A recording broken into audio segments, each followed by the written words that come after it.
નમસ્કાર. સુરેન્દ્રનગર જિલ્લાના કોટ ગામમાં એક ખેડૂતના મુદ્દે સમગ્ર ગામ એકજૂટ બન્યું હોવાનું દ્રશ્ય સામે આવ્યું.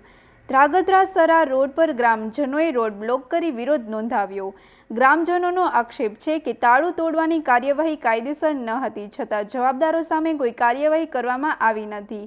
ખેડૂતના હક અને જમીનના પ્રશ્ને ગામના યુવાનો અને ગ્રામજનો એકસાથે મેદાનમાં ઉતરતા આ લડાઈ હવે સમગ્ર ગામની લડાઈ બની. ગામની આ એકતા હાલ સમગ્ર વિસ્તારમાં ચર્ચાનો વિષય બની. વધુ સમાચાર માટે જોડાયેલા રહો આરપી ગુજરાત ન્યૂઝ, રાજકોટ. બીજા નાખવી પડે.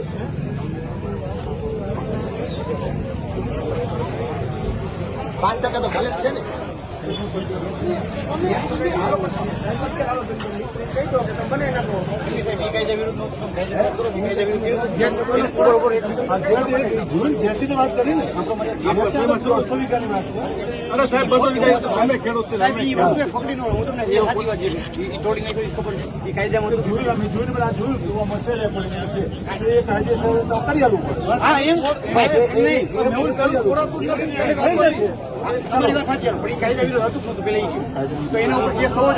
હું તમારે માલિકી છોડી નાખું આપણે સમાધાન કરી નાખીએ. પણ હું એમ તમને કહું છું કે આવું ન કરે. એમ નહીં, દાદા થઈ ગયા એટલે દાદા જ કહેવાય.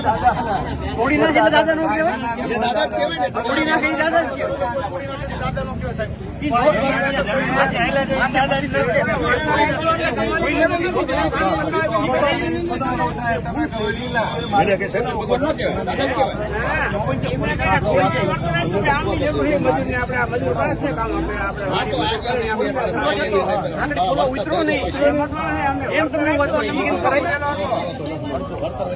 એક જાતો એક ઊંચો કરવો પડે ને, આપણે સાઈડ સીધું માર થઈ ઉતરવું પડે. એ ખોટું કયું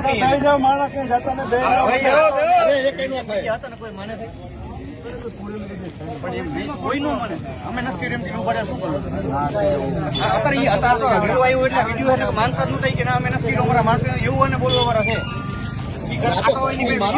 અને અમારું ગ્રામ પહેલેથી અમારા ગામમાંથી 80 છોકરા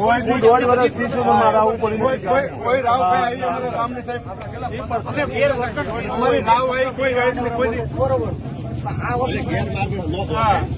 અમારું આખું ગામ પહેલાથી પોલીસ પ્રેમ. અમારા બધા ભાઈઓ બધા પોલીસમાં જ છે. બધા તમને ખબર જ છે બરોબર. ગામમાંથી 100 છોકરા પોલીસ એમ રમતા એવા નહીં હોય. અમારા પોલીસ ના હોય તો ના એટલે એની વાત કરું છું. તમને ખબર છે ને એમાં શું હોય એ દ્રષ્ટિએ વાત કરી. મારે અમારે કોઈ બાબત એ ખબર છે સાહેબ. તમે આમાં કેટલી ખબર છે કારણ કે અમારા જ ભાઈઓ છે. હા, અમારા ભાઈઓ પોલીસમાં તમને ન ખબર હોય કે કાયદાની રૂએ કેટલું તમારે મજબૂર થવું પડે છે.